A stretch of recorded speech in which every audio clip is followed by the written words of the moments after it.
Alright, for today's video is itutur ko kayo sa isa sa pinakasikat na Rojas Night Market. I mean, isa sa pinakasikat na night market sa buong Pilipinas. Rojas Night Market ang pangalan ho nito sa Davao City, no? So marami nga talaga tayong mga nakakausap sa iba't ibang lugar na napuntahan ho natin na lagi nila talagang nililook forward na makapunta dito sa Rojas Night Market the moment na sila ay makapagpasyal, makabisita sa Davao City. So anong gagawin natin ngayon? Yun nga, bali itutur ko kayo dito kasi ng mga nagdaang video dito na tayo sa labas, gilid ng kalsada, labas ng Rojas Night Market, no? Nag-vlog.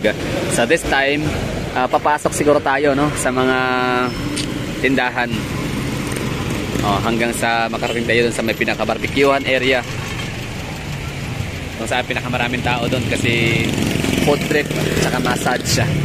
So dito sa area ay okay. Maaaring hindi tayo masyadong magdadaldal, no, kasi nga pwede tayo makadistract or makadistorbo ng ibang namamasyal, nagsha-shopping, namimili.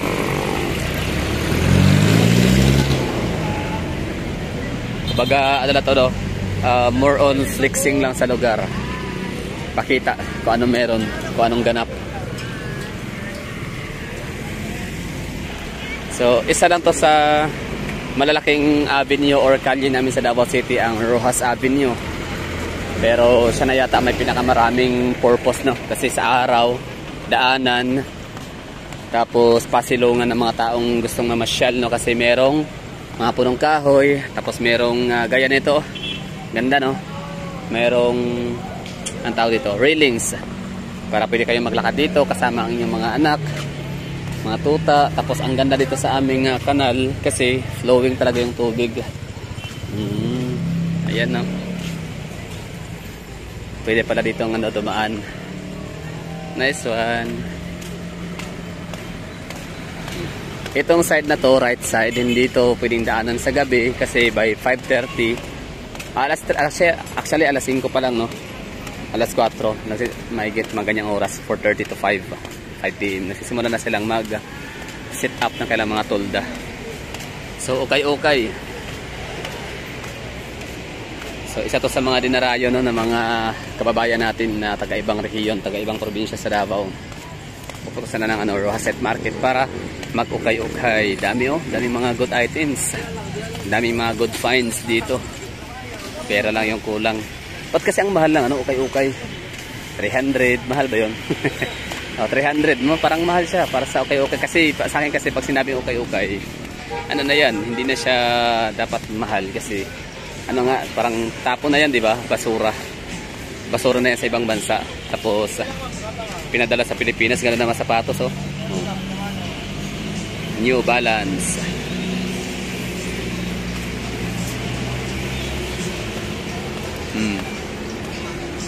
So mataas, mahaba itong Rojas Night Market.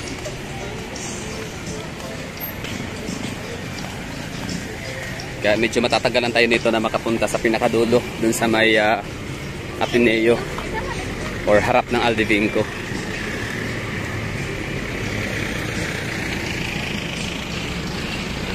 O dito may okay din pala,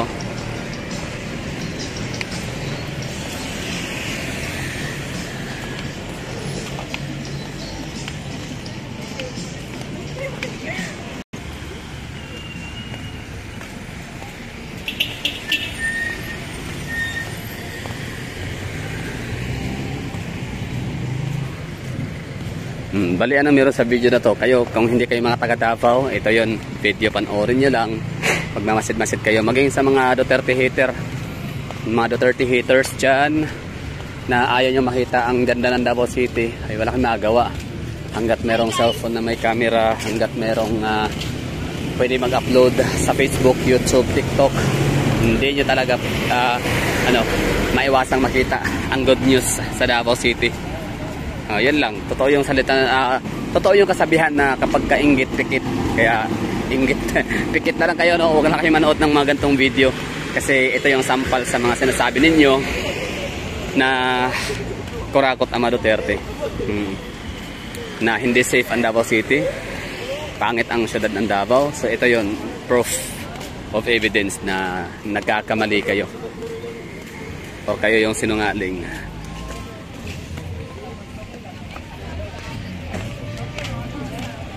So dito na area, party pa rin siya ng Rojas Avenue. So wala nang masyadong naka-plaster dito. Walang mga paninda naka-display. Oh, dito tayo, no? Let's get inside.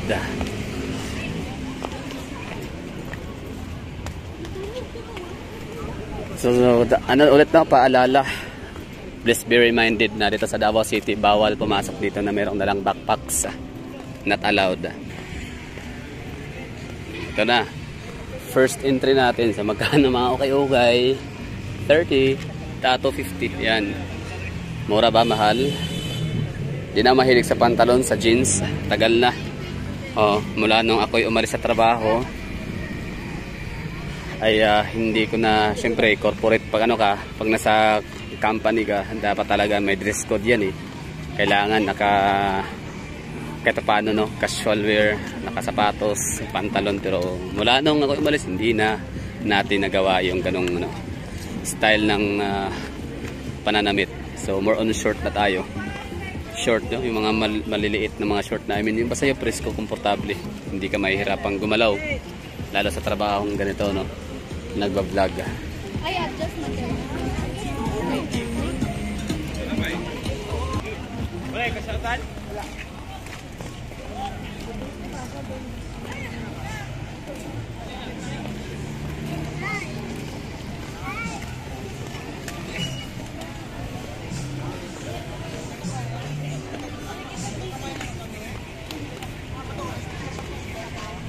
Okay, no? Tapos na natin ikutin ang pinakaunang blockade ng okay-okay. So dito na area yan na may sapatos, assorted na, may mga blouse, damit, mga pantalon, meron ding mga comforter, bed sheets.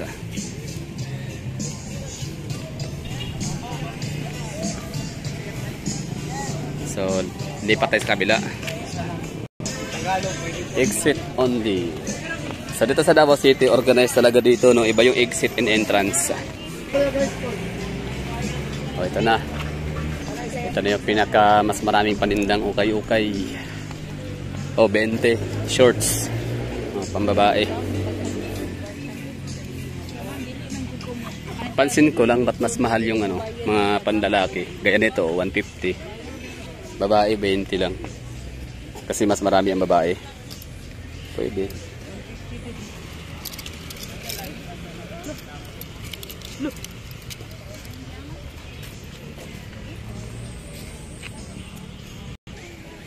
Okay na, so dito tayo titingin pa ng mga items at baka mapapabili tayo kung dating pera. Kaya diretso na lang tayo. Pakita ko na sa lahat, no? Lahat ng mga madadaanan natin.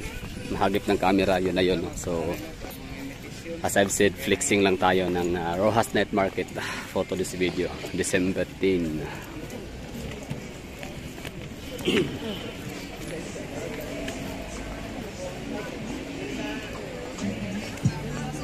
Oras pala natin ay alas 6:40.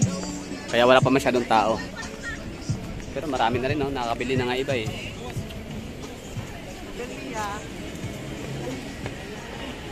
Man na.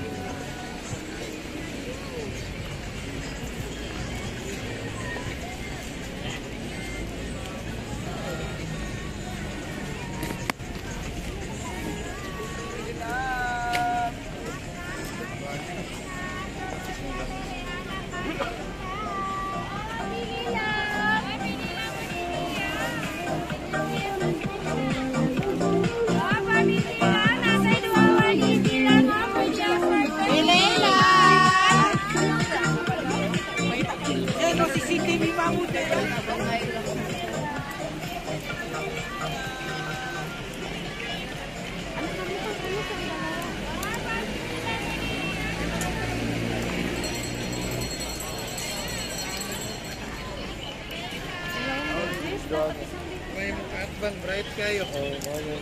Arta. May etraw ah.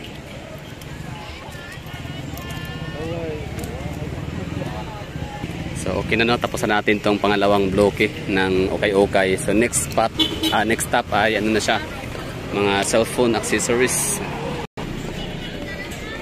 Cellphone accessories. So ito na yung pinakahuling portion ng Rojas Night Market. Ito na yung pinakamataas, pinakamahabang portion at hati ito sa dalawa or tatlo, no. Unahan mga barbecuehan, kainan, tapos mga street foods, tapos dito naman na area mga ice cream, tapos massage, gano'n, no, sa gitna. Tapos ito yung mga accessories and souvenirs, ha. Marami tayong mga souvenirs na makikita dito. So dito tayo sa gitna, dadaan ng mas makita pa natin yung mas maraming items. Yun na nga yung souvenir na sinasabi ko sa inyo. Kasi dito sa Davao, in case na meron kayong time na magbisita at bibili kayo ng mga souvenir items, pwede kayo ditong pupunta na lang, no, instead doon sa may Aldevinco, sa may marketplace, Poblacion Market, yun. Kasi doon makikita yung mga souvenirs ganyan nito, pero sarado sila like mga 9 PM yata, no? So di nyo maaari hindi nyo na maabutan. At saka baka di nyo alam kung saan puntahan, kaya dito na lang kayo diretso sa Rojas Night Market.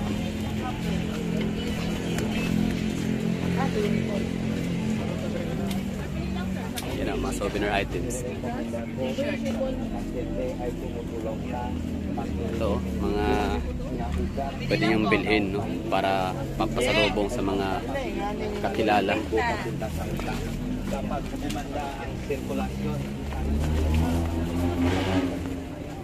Time check tayo, aga pa lang 6:50, kaya wala pa masyadong tao, pero may matao na rin, ha. Iba nga nakabili na eh. Souvenir items. Ganyan, no.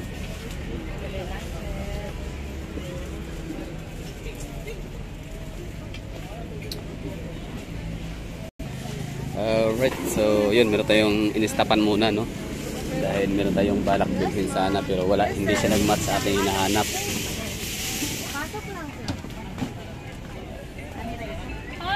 So, yun, mga souvenir, ito talaga yung ano, yung mga paninda dati sa Aldevinco. So since wala na yung Aldevinco, nilipat na sa Poblacion Market, kaya ito na yun, yung mga Davao souvenir items, ha, right here at Rojas Night Market. Mahal lang ka. Sige, thank you. Magkano yun? 250. Mga scarf. Ito magkano to? Basta ano, ha, Rojas Night Market for souvenir items. Ang dami yung makikita rito. Hindi kayo mauubusan ng idea kung anong pambilhin. Presyo 180 to 100. Depende na lang sa ano, depende sa inyong talent, no, na humingin diskwento. So ito rin sinasabi ko sa inyo ng mga massage area, yun, no? 150 to 100. Tanggal yung mga ano nyo, libag. Tsaka yung lamig. Mga fishbowl, quick, mga street foods, drinks. So itong lugar na to dito, ano siya, masyado mostly nagpupuntahan dito mga taga Davao para sa cellphone. At syempre mga dayo rin, no? Mga bisita sa Davao City para sa souvenir items. Pasalubong ko, 300 lang. Maliban din pala sa mga pasalubong ng mga damit, souvenir items, meron din pala mga pasalubong ng mga candies. Durian. Yes, durian candy. Di ba? So one-stop shop ng ano, ang Rojas Night Market. Hindi lang. Imbes na ano pa kayo, pupunta pa kayo sa mga mall. Imbes na doon kayo bibili sa airport, although ang airport maganda at meron silang mga pasalubong, no, ng mga candies, tarts, durian tart, kasi para yan sa mga busy, wala nang time na, or mga nagmamadaling makapuntang airport.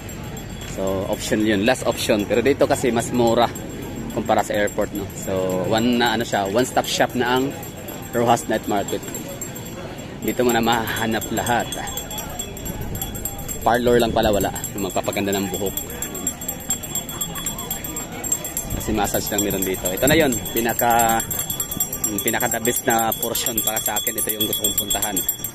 Siyempre para mag food trip busog.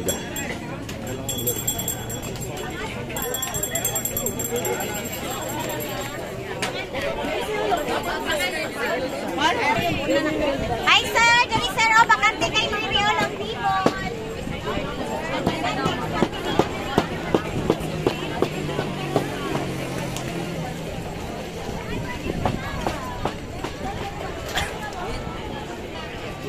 Alam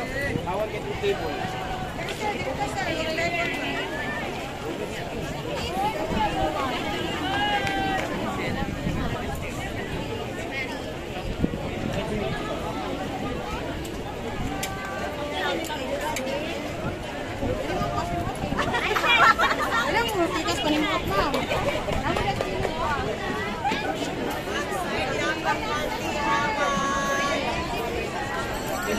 Ang sir, diretso, magnatinga.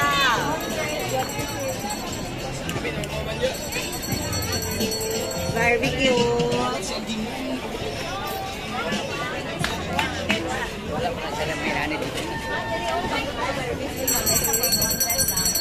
Dari na lang, barbecue, hi! Dari na may mga tinola, sinigang, pwede chicken.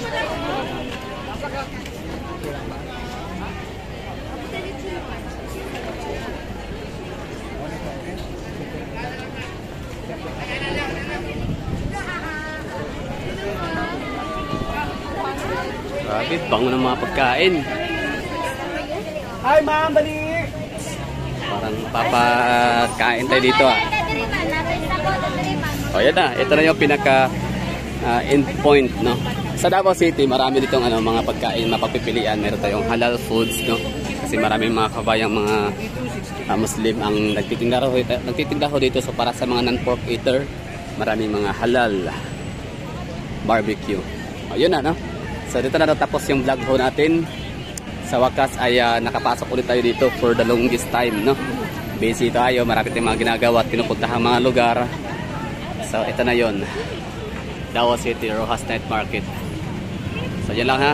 Basta wag pumunta rito may dalang backpacks kasi hindi kayo makapasok. Pero kung kayo na may turista, hanapin nyo lang ang tourist police. Meron kayong pwedeng iwanan na yung bag na meron kayong valid ID. Diba ganda, no? Rojas Night Market.